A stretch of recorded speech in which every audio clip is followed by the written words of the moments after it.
وہ یہ بات تب سے جانتا تھا جب سے اس لڑکی سے ملا تھا، مگر یہ بھی سچ ہے کہ وہ پہلے کب اس لڑکی کو جانتا تھا۔ وہ صرف اس سے واقف تھا، جیسے ہر روز ایک ہی راہ سے گزرنے والے بہت سے لوگ ایک دوسرے سے واقف ہو جاتے ہیں، مگر وہ ایک دوسرے کو جانتے نہیں ہیں۔ گھنے درختوں کا سلسلہ دور تک پھیلا ہوا تھا۔ درختوں کے پیچھے اندھیرے میں کیا تھا، اس کا اندازہ اسے نہیں تھا، مگر ساتھ بیٹھی لڑکی کی آواز سن کر اس کا دل چاہ رہا تھا کہ وہ اس لڑکی کو گھنے درختوں کے اندھیروں کے حوالے کر دے، ہمیشہ کے لیے۔ شاید کسی خونخوار جانور کے ایک وقت کی خوراک کا انتظام ہو جائے۔ اگر وہ انسان کا دل نہیں رکھتا تو ایسا کر چکا ہوتا، مگر اس کے سینے میں دھڑکتے خون کے سرخ لوتھڑے میں انسانیت ابھی زندہ تھی، اور وہ چاہتا تھا کہ اپنے علاقے میں پہنچنے تک یہ انسانیت زندہ ہی رہے۔ وہ پھر حال سے کٹ کر ماضی میں پہنچ گئی، جہاں اس کے پاس دو قیمتی ترین رشتے تھے، ایک دادی اماں اور دوسرا وہ جو اس کے وجود کا ایک حصہ تھا، جو صرف اسے ہی نظر آتا تھا۔ دادی اماں یہ کیا ہے؟ 8 سالہ ایمان نے دادی اماں کے کمزور مگر مضبوط گرفت والے ہاتھ میں پکڑی ایک ڈائری کی طرف اشارہ کر کے پوچھا۔ دادی اماں جو مگن سے انداز میں ڈائری کے اوراق پلٹتے ہوئے بے ساختہ مسکرا رہی تھی، ایمان کی آواز پر چونک گئیں۔ تم کب آئیں؟ ہاجرہ بی بی نے دیوار پر لگی پرانی گھڑی کی طرف دیکھا۔ ایمان شام کے وقت محلے کی دوسری بچیوں کے ساتھ مولوی صاحب کی بیوی سے سپارہ پڑھنے جاتی تھی۔ سارے دن کی تھکی ہاری ہاجرہ بی بی کے لیے یہ وقت آرام کرنے کا ہوتا تھا۔ دادی اماں بتائیں نا، یہ کیا ہے؟ ایمان نے دوبارہ پوچھا تو مسکرانے لگیں۔ یہ بہت عام سی ایک ڈائری ہے۔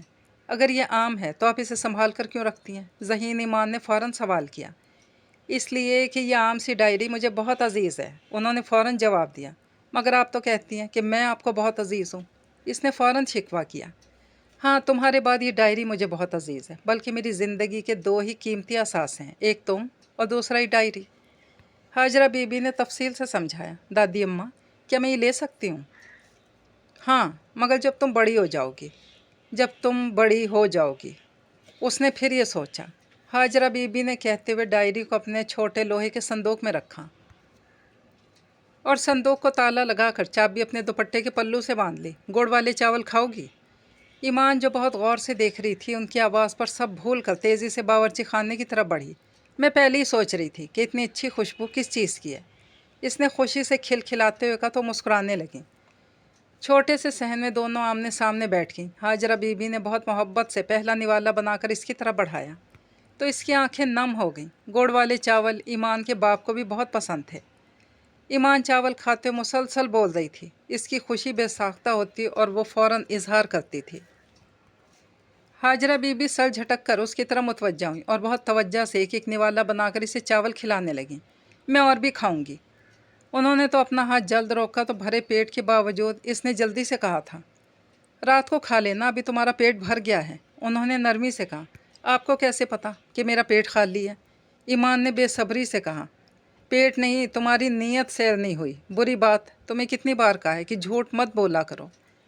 ایمان کھسیانی ہو کر اپنی جگہ سے اٹھ گئی۔ وہ بھینس کے باڑے کی طرف بڑھ گئیں۔ ایمان صحن میں رکھی پیڑھی پر بیٹھ کر تختی لکھنے لگی۔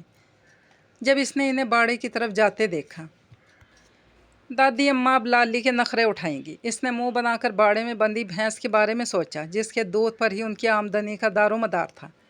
وہ سر جھٹک کر دوبارہ تختی کی طرف متوجہ ہوئی، پھر ایک مخصوص آواز پر سر اٹھا کر دیکھنے لگی۔ وہ اس سے عمر میں کچھ بڑا تھا، مگر وہ دونوں ہم مزاج تھے۔ ایمان نے مسکرا کر اس کی طرف دیکھا۔ صحن کے ایک کونے میں بنے باورچی خانے کے سامنے والے چبوترے پر آدھا لٹکا ہوا اس کی طرف دیکھ رہا تھا۔ ایمان کچھ سوچ کر مسکرائی، پھر تیزی سے اپنی جگہ سے اٹھی۔ اس دوران وہ بھی چھلاوے کی مانند چبوترے سے نیچے اتر کر صحن میں آ گیا۔ ایمان جب سے اسے دیکھ رہی تھی وہ ایسا ہی پھرتیلا تھا، لمحے میں یہاں سے وہاں چلا جاتا تھا، اس لیے ایمان کو اب ایسی حرکتوں پر حیرانی نہیں ہوتی تھی۔ گڑ والے چاول تمہیں پسند ہے تو کھا لو۔ انتظار کیسا؟ اس نے نرم آواز میں پتیلی کی طرف اشارہ کرتے ہوئے کہا۔ چھوٹے سے گھر کے ایک کونے میں کچھ لکڑیوں اور ٹین کی چھت کے نیچے لکڑی کا چولہا اور کچھ ضرورت کے برتن رکھ کر باورچی خانہ بنایا ہوا تھا، اس لیے وہاں کی ساری کارروائی سے وہ ہمیشہ خبردار رہتا، بلکہ وہ اس گھر میں ہونے والی ہر بات سے آگاہ رہنا اپنا فرض سمجھتا تھا۔ مگر وہ دادی اماں، وہ کچھ کہتے ہوئے ہچکچائی۔ وہ تمہیں کچھ نہیں کہیں گی، اس نے ہمیشہ کی طرح ترغیب دی۔ تو ایمان سب کچھ بھول کر لکڑی کے چولہے کی طرف بڑھی جس پر ایک پتیلی رکھی ہوئی تھی۔ ایمان نے بے صبری سے پتیلی کا ڈھکن اٹھا کر جھانکا۔ پتیلی میں بہت تھوڑے سے چاول تھے، اگر میں یہ کھا لوں گی تو دادی اماں کیا کھائیں گی؟ اسے فوراً خیال آیا تو بے اختیار خود کلامی کی، جس پر بے فکری سے لکڑی کے ستون کے ساتھ کھڑے اس کا رنگ متغیر ہوا تھا۔ کوئی بات نہیں، انہوں نے تمہارے لیے بنائے، کھا لو، اس نے زول دیتے ہوئے کہا۔ تو ایمان نے سر ہلاتے ہوئے اپنا ہاتھ پتیلی کی طرف بڑھایا اور ارد گرد سے بے خبر جلدی جلدی ہاتھ سے چاول کھانے لگی۔ ایمان کو چاول کھاتا دیکھ کر وہ مسکرایا اور خاموشی سے پلٹ گیا۔ ہاجرہ بی بی دودھ سے بھری بالٹی اٹھا کر واپس آئیں تو ایمان پیڑھی پر بیٹھی تختی لکھ رہی تھی۔ انہوں نے سرسری سے نظر ڈالی اور دودھ لے کر باہر کی طرف چل دیں۔ مغرب کی نماز سے پہلے وہ گاہکوں کو دودھ بیچ کر فارغ ہو جاتی تھیں۔ ان کے زیادہ تر گاہک مستقل تھے جنہیں وقت کا پتہ تھا، اسی لیے وہ اپنے اپنے برتن لے کر ان کے گھر کے باہر جمع ہو جاتے۔ ہاجرہ بی بی کے محلے میں بہت عزت تھی کیونکہ وہ دودھ میں ملاوٹ نہیں کرتی تھی، خالص دودھ لوگوں کو بیچتی۔ ان کے پاس آنے والوں کا رش بہت بڑھ گیا، اسی لیے وہ 2 ٹائم دودھ بیچتی تھیں۔ اس کام سے فارغ ہو کر اندر آئیں تو ایمان کو بے چین سا صحن میں یہاں سے وہاں چکر لگاتے دیکھا تو وہ اپنے پیٹ کو پکڑے ہوئے تھی۔ کیا ہوا؟ ہاجرہ بی بی مصروف انداز میں بالٹی اٹھا کر باورچی خانے کی طرف بڑھی۔ جب لکڑی کے چولہے پر نظر ڈالتی وہ چونک گئیں۔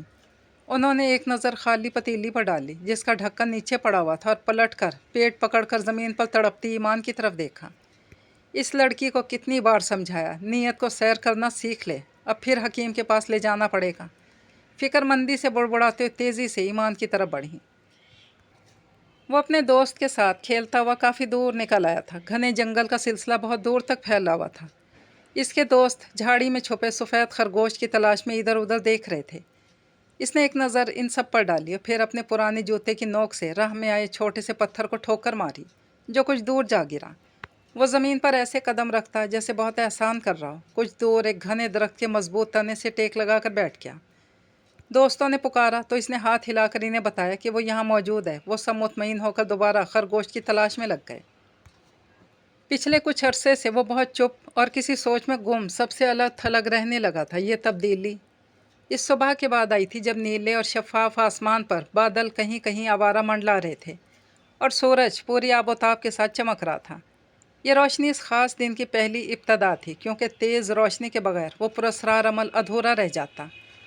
وہ آج بھی سوچتا کہ پتہ نہیں وہ عمل پورا ہوا تھا یا نہیں، مگر وہ یہ ضرور جانتا تھا کہ اس عمل کے دوران وہ خود ادھورا رہ گیا۔ ہوتا ہے نا کہ زندگی میں کچھ لمحے، کچھ پل بلیک ہول ثابت ہوتے ہیں جہاں سوائے اندھیرے کے کچھ نظر نہیں آتا۔ وہ پچھلے 2 سالوں سے اسی بلیک ہول میں سانس لے رہا تھا۔ اس نے اپنا سیدھا ہاتھ پھیلایا، چند لمحے غور سے دیکھتا رہا۔ زردی مائل سفید جلد پر کہیں کہیں نیلی رگوں کا پھیلا ہوا مربوط جال نظر آ رہا تھا۔ وہ پتلی دبلی جسامت کا مالک تھا، بانس کی طرح لمبا قد، پتلے ہاتھوں کی لمبی انگلیاں، لمبوترے چہرے پر تیکھی ناک جو اس کے کمزور ہونے کی وجہ سے کچھ زیادہ ہی نمایاں ہوتی تھیں۔ اس کی آنکھیں کافی چھوٹی تھیں مگر کالی سیاہ جیسے صدیوں پرانی گپھا ہو۔ وہ بہت غور سے ہتھیلی پر پھیلے جال کو بے توجہی سے دیکھ رہا تھا۔ جب اس نے اپنا ہاتھ الٹا کیا تو اس کی نظر انگوٹھے کے ناخن پر آ کر رک سی گئی۔ اسے لگا جیسے سارا بازو غائب ہو گیا ہے۔ اگر اس کے جسم کا کوئی حصہ باقی ہے تو وہ صرف یہ ناخن۔ اس کے ہاتھ کے ناخنوں کی ساخت بہت اچھی تھی، یعنی وہ لمبے بھی تھے اور چوڑے بھی۔ کچھ دیر تک نظر جمائے بیٹھا رہا۔ اسے لگا کہ کچھ دھندلا سا منظر ناخن کی اسکرین پر دکھ رہا ہے۔ آس پاس کے منظر شاید حال سے کٹ جاتے اگر اس کے دوست پاس آ کر شور نہ مچاتے۔ اس نے چونک کر خالی نگاہوں سے اپنے بچپن کے ساتھیوں کو دیکھا۔ پھر اس نے آگے جاتے دوستوں کی طرف دیکھا اور اپنے قدموں کی رفتار تیز کر دی۔ چند لمحوں میں وہ ان سب کو پیچھے چھوڑ کر آگے نکل گیا۔ زندگی میں آگے نکلنا اس کی دوسری بڑی خواہش تھی۔ پہلی خواہش وہ سفید خرگوش کی طرح کا ایک سچ تھا جس تک اسے ہر حال میں رسائی چاہیے تھی۔ ایمان صحن کے وسط میں اپنی رنگ برنگی گیند سے کھیلتی خوشی سے کھلکھلا رہی تھی۔ یہ گیند ابھی کچھ دیر پہلے ہاجرہ بی بی نے گلی میں بچوں کے کھلونے بیچنے والے سے 20 روپے میں خریدی تھی۔ معمولی سی گیند کئی دنوں سے بیمار ایمان کے چہرے پر رونق لے آئی تھی۔ ہاجرہ بی بی نے محبت پاش نظروں سے اپنی لاڈلی پوتی کی طرف دیکھا۔ اس بڑی دنیا میں ان کا واحد رشتہ جان سے عزیز یہ پوتی ہی تو تھی۔ اگر ان کا واحد رشتہ ایمان تھی تو ایمان کے لیے بھی دادی اماں کے علاوہ اور کوئی رشتہ نہیں تھا۔ ہاجرہ بی بی جو پچھلے کئی دنوں سے ایمان کی بیماری کی وجہ سے اپنے روزمرہ کے کام سر انجام نہیں دے سکی تھی، آج فرصت ملتے ہی اپنے ادھورے اچھوڑے کاموں کی طرف متوجہ ہو گئیں۔ کئی دنوں سے باورچی خانے کی صفائی نہیں ہوئی تھی